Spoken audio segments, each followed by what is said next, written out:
राधे राधे, जय श्री कृष्णा। मैं सीमा सिंह बड़ों को चरण स्पर्श, छोटों को प्यार और बराबर वालों को नमस्कार करती हूँ।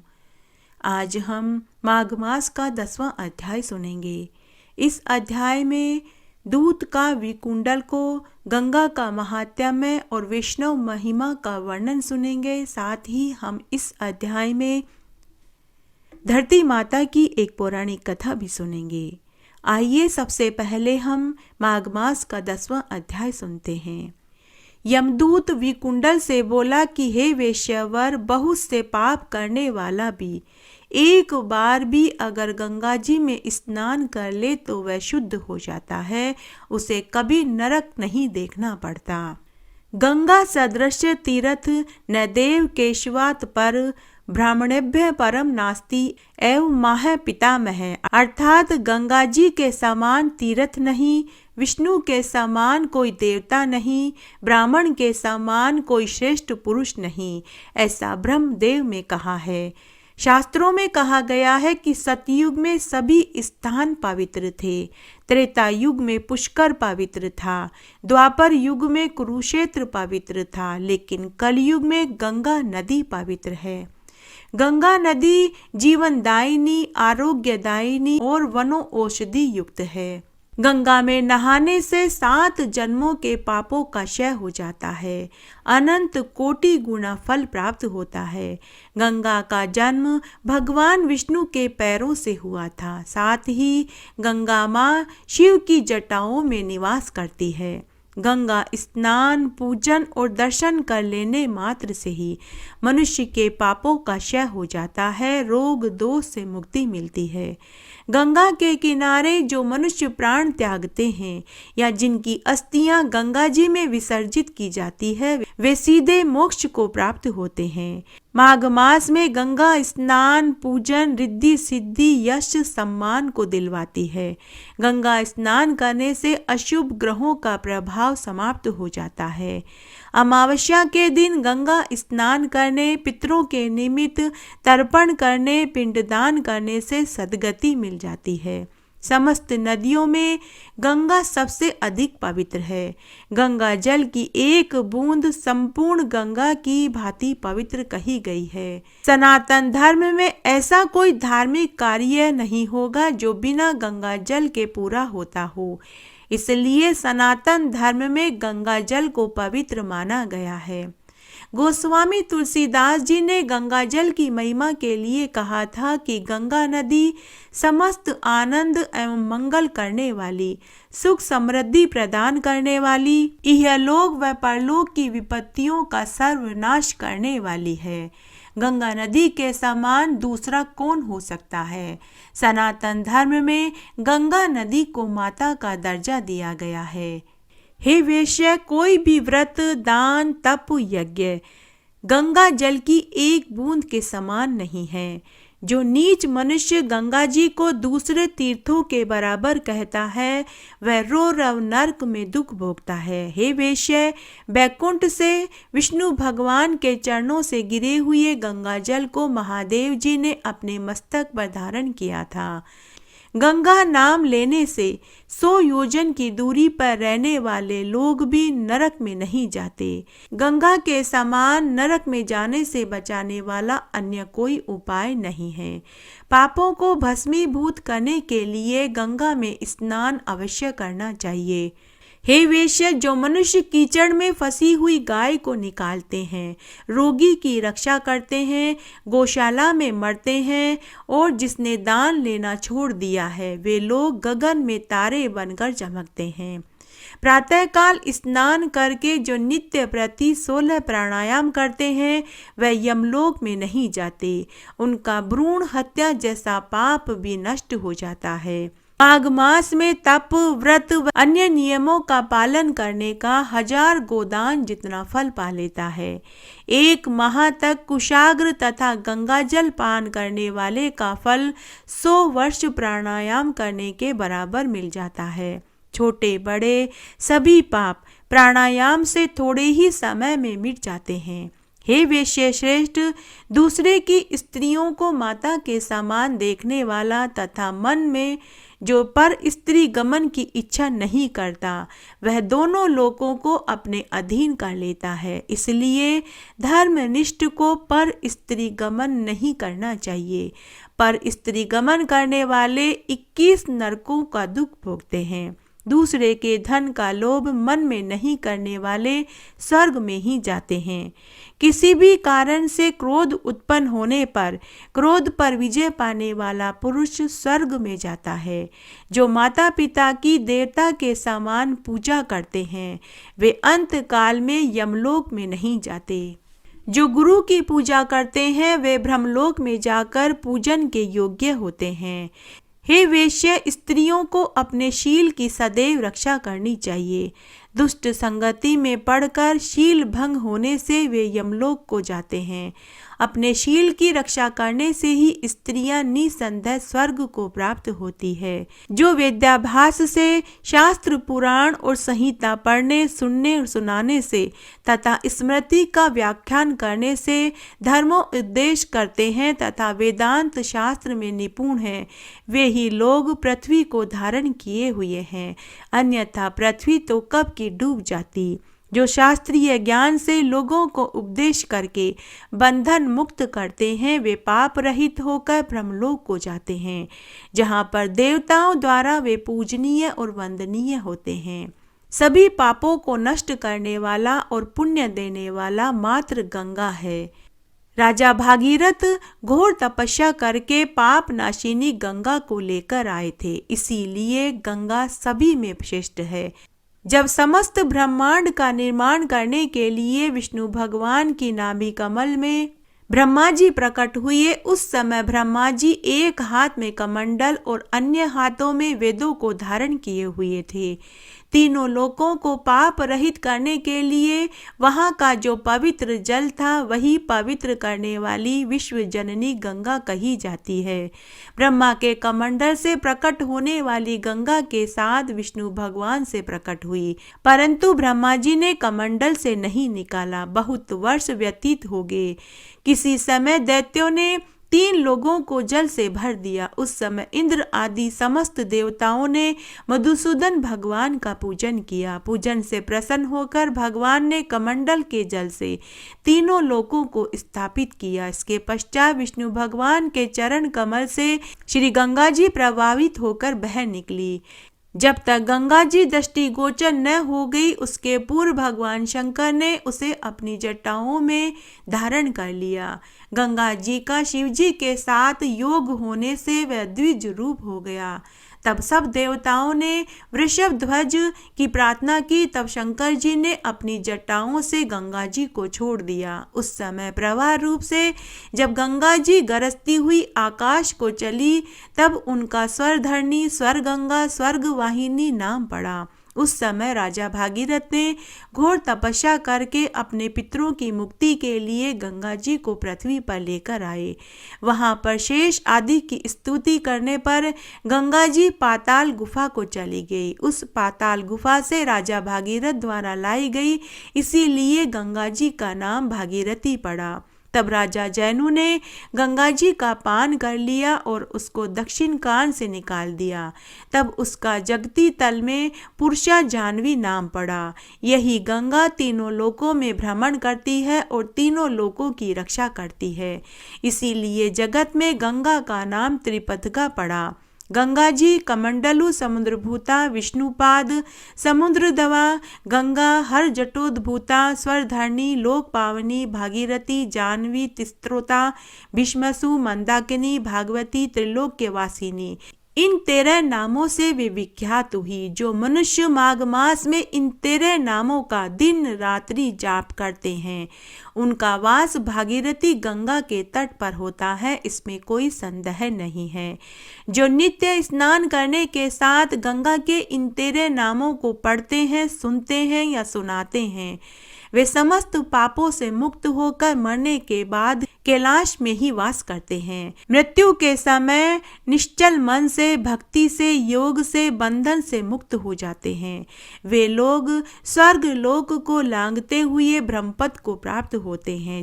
जो मनुष्य अंत समय में गंगा के इन 13 नामों से अभिमंत्रित जल को अपने शरीर पर डालते हैं, वे कितने ही बड़े पातकी क्यों न हो, उन्हें यमराज नहीं देखते। गंगा का महात्म्य कहने में कौन समर्थ हो पाया है। हाँ, यदि आकाश में असंख्य मच्छर के समान अधिक संख्या में मुख हो तो वह मनुष्य गंगा का महात्म्य कहने में समर्थ हो सकता है। हे वेश्य, ये मैंने तुम्हें गंगा के महात्म्य को और गंगा के 13 नामों को सुनाया। इस अध्याय में हम गंगा स्नान की पवित्रता की एक पौराणिक कहानी सुनेंगे। एक बार महादेव जी और पार्वती जी हरिद्वार में भ्रमण कर रहे थे। तब माता पार्वती जी ने देखा कि हजारों स्त्री पुरुष गंगा में स्नान कर रहे थे और हर हर गंगे का नारा लगा रहे थे। तब माता पार्वती जी ने महादेव जी से पूछा कि हे देव, ये सब लोग हर साल माघ मास में गंगा स्नान करने आते हैं, फिर भी इनके पाप क्यों नहीं धुलते? क्या गंगा इनके पाप धोने में समर्थ नहीं? तब महादेव जी बोले कि हे पार्वती, गंगा तो पाप नाशिनी तीर्थ स्थान है, यहाँ तो बड़े से बड़े पाप कर्म धुल जाते हैं, लेकिन ये सभी लोग पाप नाशिनी गंगा स्नान ही नहीं कर रहे हैं। तब माता पार्वती जी ने कहा कि हे देव, ये सब लोग डुबकी पर डुबकी लगा लगा करके गंगा में स्नान कर रहे हैं, इनका पूरा शरीर गीला है, क्या इसको स्नान नहीं कहते? तब महादेव जी बोले कि हे कल्याणी, ये सभी लोग मात्र डुबकी लगा रहे हैं, ये सभी लोग सिर्फ शरीर को ही गीला कर रहे हैं, इनका मन तो अभी भी अपवित्र है। हे कल्याणी, मैं तुम्हें इसका पूरा सार कल बताऊंगा। दूसरे दिन बहुत तेज बारिश हो रही थी। तब महादेव जी ने माता पार्वती जी के कान में कुछ कहा कि जैसा मैं कहता हूँ तुम वैसा ही करना, तुम्हारे कल वाले प्रश्न का उत्तर आज मिल जाएगा। तब महादेव जी और माता पार्वती जी ने वृद्ध दंपति का वेश धारण किया। महादेव जी तेज बारिश में जल्दी जल्दी चल रहे थे और वे जानबूझकर एक गड्ढे में गिर गए। तब महादेव जी के कहे अनुसार ही माता पार्वती जी वहाँ सभी राहगीरों से महादेव जी को खड्डे में से निकालने के लिए मदद मांगने लगी। पार्वती जी जोर जोर से बोलने लगी कि कोई मेरे पति को गड्ढे से बाहर निकाल दो, कोई मेरे पति को गड्ढे में से बाहर निकाल दो। तब जो भी राहगीर महादेव जी को गड्ढे में से बाहर निकालने के लिए आता तो माता पार्वती जी उस राहगीर से कहती कि देखो भाई, तुम मेरे पति को इस गड्ढे में से बाहर तभी निकालना जब तुम्हें ये ज्ञात हो कि तुम पवित्र हो, तुमने पूरे जीवन काल में कोई पाप न किया हो, तभी तुम मेरे पति को गड्ढे में से बाहर निकालना, क्योंकि मेरे पति ने पूरे जीवन काल में कोई पाप कर्म नहीं किया। अगर तुमने मेरे पति को हाथ लगाया तो तुम जलकर भस्म हो जाओगे। तब जो भी वृद्ध वेश में महादेव जी को बचाने आता तो माता पार्वती जी उससे यही बात कहती, तो सभी स्त्री पुरुष जो भी बचाने आता वो भस्म होने के डर से वहाँ से चला जाता और माता पार्वती जी से कहता कि अरे, हम ही भस्म हो जाएंगे तो हम इसे क्यों बचाएं। इस तरह सुबह से दोपहर और दोपहर से शाम हो गई, किसी ने भी महादेव जी को गड्ढे में से निकालने की हिम्मत नहीं करी। तभी वहाँ पर एक बूढ़ा ब्राह्मण आया जो अभी अभी गंगा स्नान करके आया था और जोर जोर से हर हर गंगे की स्तुति कर रहा था। जब उस वृद्ध ब्राह्मण ने गड्ढे में गिरे हुए वृद्ध इंसान को देखा तो वह माता पार्वती जी के पास महादेव जी को गड्ढे में से निकालने के लिए वहां आया। तो माता पार्वती जी जो बुढ़िया के वेश में थी, उन्होंने उस ब्राह्मण को भी वही बोला। तो वह वृद्ध ब्राह्मण बोला कि हे देवी, मैं अभी अभी गंगा स्नान करके आ रहा हूँ, तुम्हें क्या लगता है कि फिर भी मेरे अंदर कोई पाप रह गया है? क्या माता गंगा पवित्र नहीं? क्या माता गंगा पाप धोने में समर्थ नहीं? हे कल्याणी, मैं अभी तुम्हारे पति को गड्ढे से निकाले देता हूँ। ऐसा कहते ही उस वृद्ध ब्राह्मण ने लपक कर वृद्ध ब्राह्मण रूपी महादेव जी को गड्ढे में से बाहर निकाल दिया। तभी भगवान महादेव और माता पार्वती जी ने उस वृद्ध ब्राह्मण को साक्षात दर्शन दिए। वह वृद्ध ब्राह्मण महादेव जी और पार्वती जी के चरणों में गिर पड़ा। तब महादेव जी और माता पार्वती जी ने उस वृद्ध ब्राह्मण को वरदान मांगने के लिए कहा। तो वह वृद्ध ब्राह्मण महादेव और पार्वती जी से बोला कि मुझे आपके दर्शन हो गए, अब मुझे और कुछ नहीं चाहिए। अब आप मुझे अपने साथ देवलोक में ले चलिए। तभी वहां एक देव विमान आया। महादेव और पार्वती जी के साथ वह वृद्ध ब्राह्मण भी उसमें सवार हो गया। तब वहां हरिद्वार में घाट के पास खड़े सभी मनुष्य उस दृश्य को देखते रहे और हाथ मलते रहे। उन सभी को अपनी गलती का एहसास हो चुका था। जो मनुष्य सच्ची श्रद्धा और भाव से गंगा स्नान करता है तो गंगा उसके पापों को जरूर धोती है, लेकिन जो विश्वास करके ही गंगा स्नान नहीं करता तो वह चाहे कितनी ही बार गंगा में स्नान करे, माता गंगा भी उसके पापों को नहीं धोती। जिस तरह उस वृद्ध ब्राह्मण को पूर्ण विश्वास था कि गंगा में स्नान करने के बाद उसके जीवन भर के समस्त पाप नष्ट हो गए हैं, इस तरह आज मैंने आपको गंगा स्नान की पवित्रता की एक पौराणिक कथा सुनाई। हे वेश्यापुत्र, अब एक अनोखा रहस्य सुनो जो धर्मराज से सम्मत और सब लोगों को अमृत लाभ कराने वाला है। मैं बिल्कुल सत्य कहता हूँ कि वैष्णव मनुष्य यमलोक के तथा यमदूत के कठिन दर्शन को नहीं करते।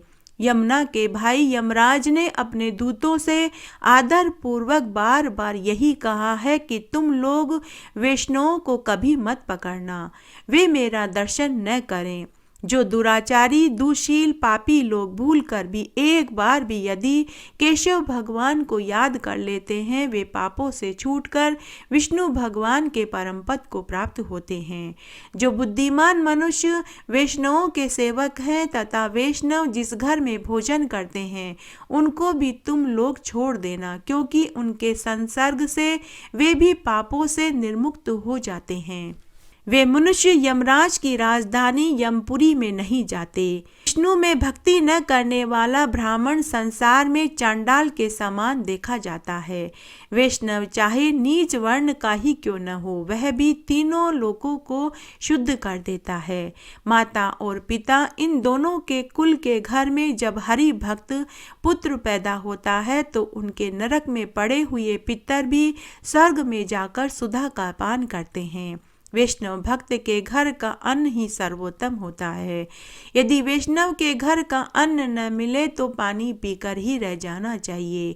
गोविंदाय नमो नमः इस मंत्र को जपता हुआ मरने वाला मनुष्य यम के दर्शन को नहीं करता। हम लोग भी उनको नहीं देखते। जो अंग न्यास मुद्रा ऋषि छंद तथा देवता सहित दीक्षा प्राप्त करके नियम पूर्वक ओम नमो भगवते वासुदेवाय इस 12 अक्षर का तथा ओम नमो नारायणाय इस 8 अक्षर का जाप करते हैं, उनको देखने मात्र से ही ब्रह्म हत्यारे भी पवित्र होकर वैष्णव हो जाते हैं।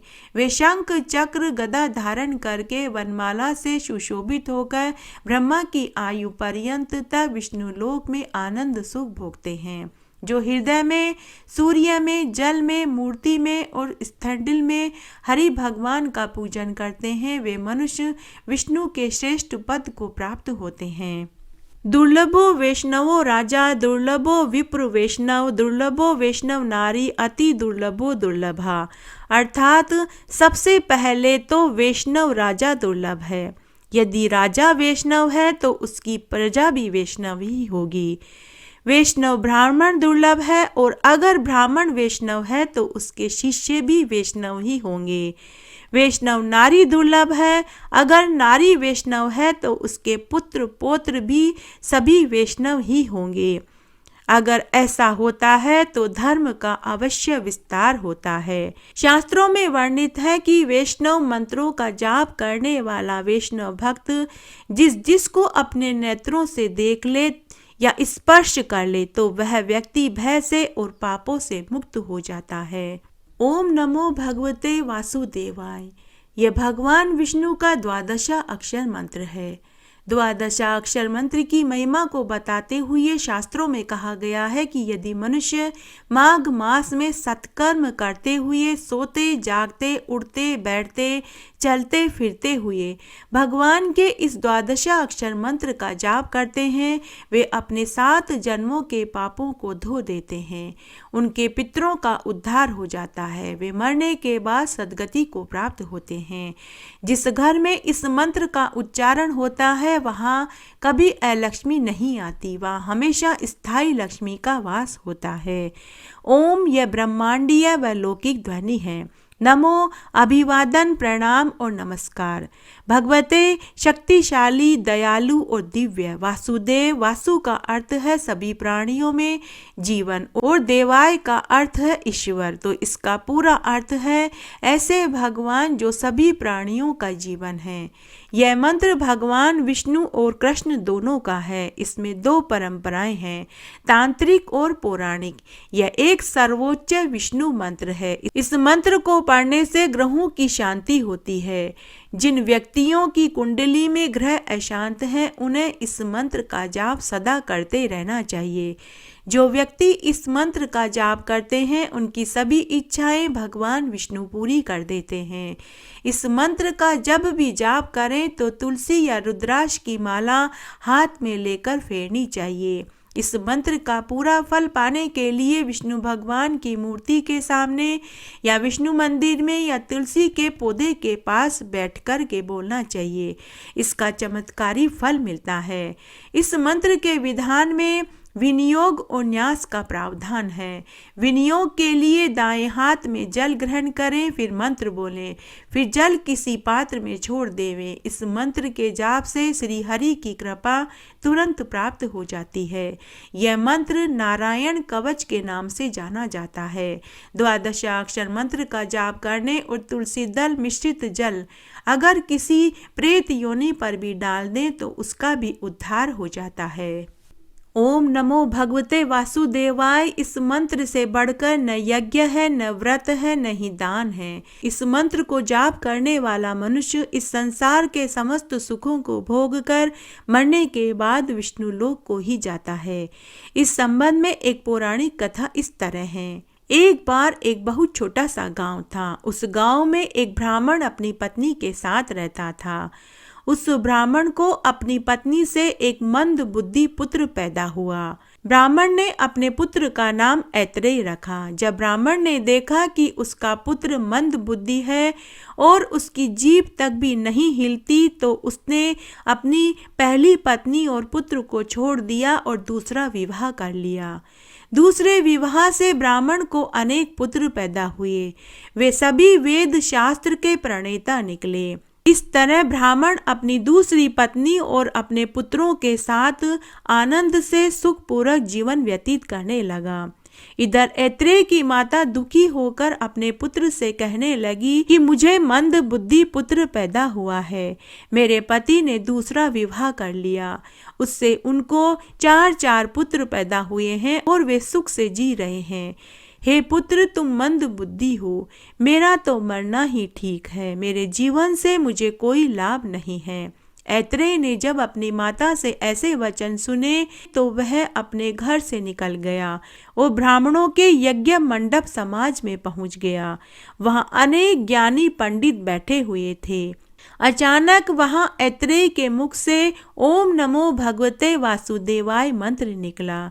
ऐत्रेय के द्वारा ऐसा कहते ही सभी ब्राह्मणों ने ऐत्रेय का पूजन किया और ऊपर आकाश से कोटि देवताओं ने ऐत्रेय के ऊपर फूलों की बरसात करी। उसके बाद समाज के सभी ब्राह्मणों ने ऐत्रेय को खूब सारा धन दिया और खूब आदर सम्मान किया। ऐत्रेय ने सभी को मंत्र का महात्म्य सुनाया, जिसको सुनकर आकाश में दुंदुभियां बजने लगी।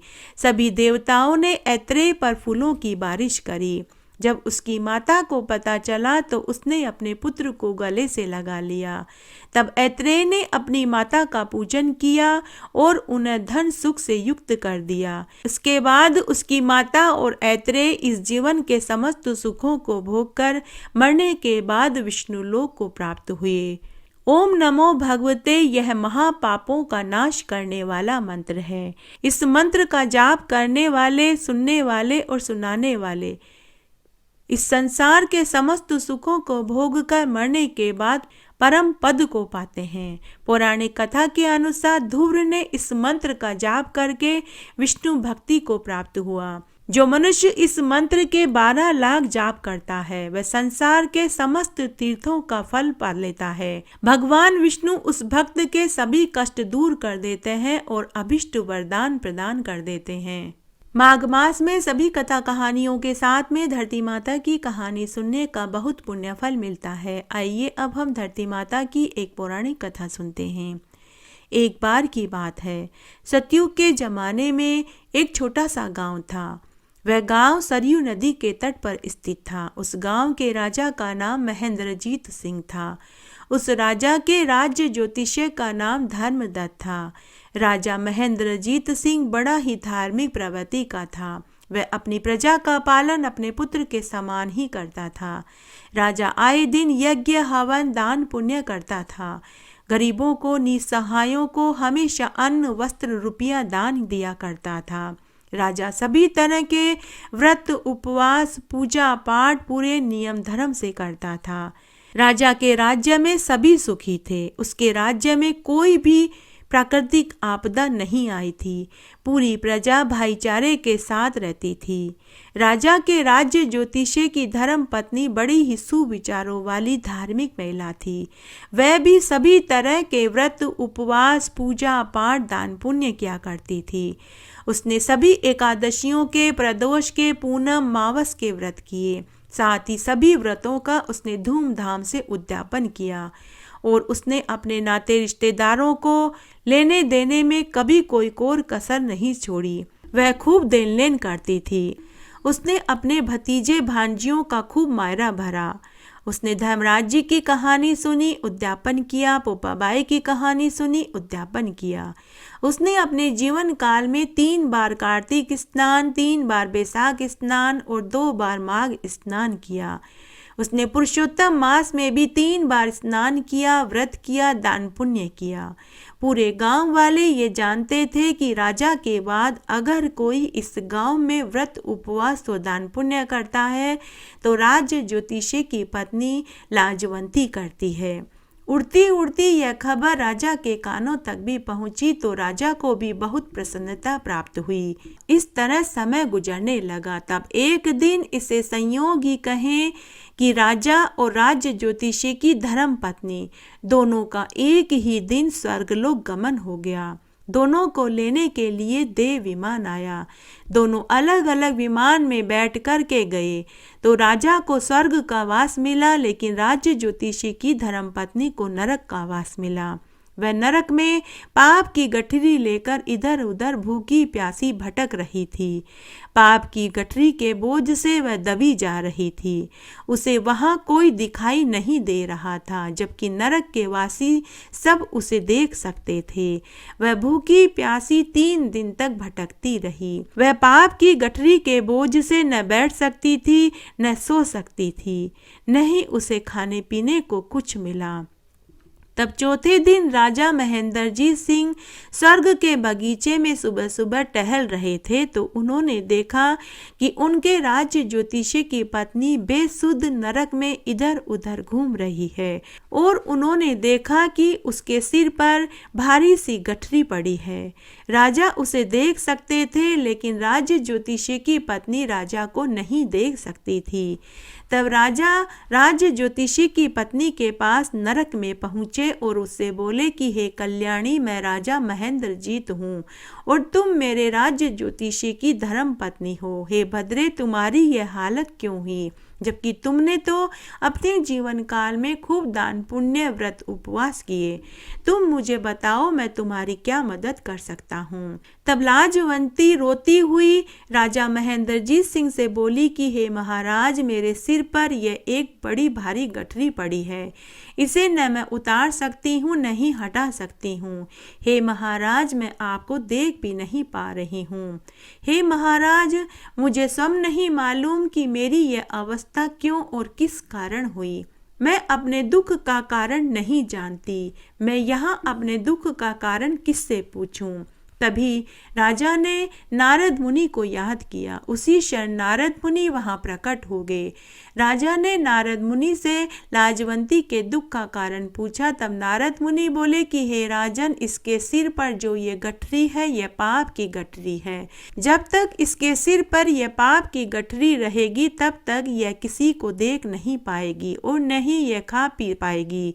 तब लाजवंती बोली कि हे देव ऋषि, मैंने अपने जीवन काल में खूब दान पुण्य और व्रत उपवास किए, फिर मुझे नरक क्यों नसीब हुआ? मैंने तो अपने जीवन में कभी कोई पाप नहीं किया, फिर मेरे सिर पर यह पाप की गठरी क्यों और किस कारण है? तब नारद मुनि बोले कि हे कल्याणी, तुमने अपने जीवन काल में खूब व्रत उपवास किए और दान पुण्य किए, इसीलिए तुम्हें नरक की कठोर यातनाएं नहीं सहनी पड़ रही। और रही बात तुम्हारे सिर पर पाप की गठरी होने की, तो हे कल्याणी, माना कि तुमने अपने जीवन काल में कोई गलत काम नहीं किया, लेकिन जाने अनजाने में तुमसे भी बहुत पाप हुए हैं जो हर किसी से होते हैं। वो है चलते फिरते उठते बैठते समय छोटे छोटे जीव जंतु, मक्खी चींटी कीड़ी का मर जाना, जिसका ज्ञान किसी को नहीं होता। अगर कोई किसी के मन को कठोर अप्रिय शब्द बोलता है तो वे भी पाप की श्रेणी में ही गिने जाते हैं। हे कल्याणी, पाप जल्दी जल्दी कई गुना होकर बढ़ते रहते हैं और धर्म धीरे धीरे बढ़ता है। तब लाजवंती बोली कि हे देव ऋषि, ये राजा जी हैं जो हमारे ही गांव के हैं। जो इन्होंने धर्म कर्म किया, मैंने भी वही धर्म कर्म किए, फिर मुझे क्यों नरक मिला? तब नारद मुनि बोले कि हे कल्याणी, इस राजा ने भी अनजाने में कई छोटे बड़े पाप किए थे, लेकिन इन्होंने अपने जीते जी ही धरती माता की कहानी सुनी और व्रत किया और बाद में उसका उद्यापन कर दिया, इसलिए इन्हें स्वर्ग का वास और तुम्हें नरक का वास मिला है।